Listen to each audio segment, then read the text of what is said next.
আজকে আপনি নিজেকে শক্তিশালী মনে করছেন, মানুষকে কষ্ট দিচ্ছেন। মানুষকে কষ্ট দিয়েন না। মনে রাখবেন আপনার চাইতে সময়ের পরিবর্তনের শক্তি আরো বেশি। কথা বলেন ঠিক না? এটা যদি মাথায় থাকে আপনি কোনোদিন মানুষকে কষ্ট দেবেন না, মানুষের উপর জুলুম করবেন না। সময় সব সময় এক সময়ে থাকে না, যাই দিন ভালো আসে দিন কিন্তু খারাপ, মনে রাখবেন। এজন্য আপনি সামনের দিন চিন্তা করে চলবেন।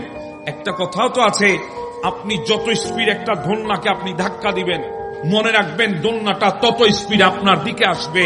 আপনাকে সতর্ক থাকতে হবে।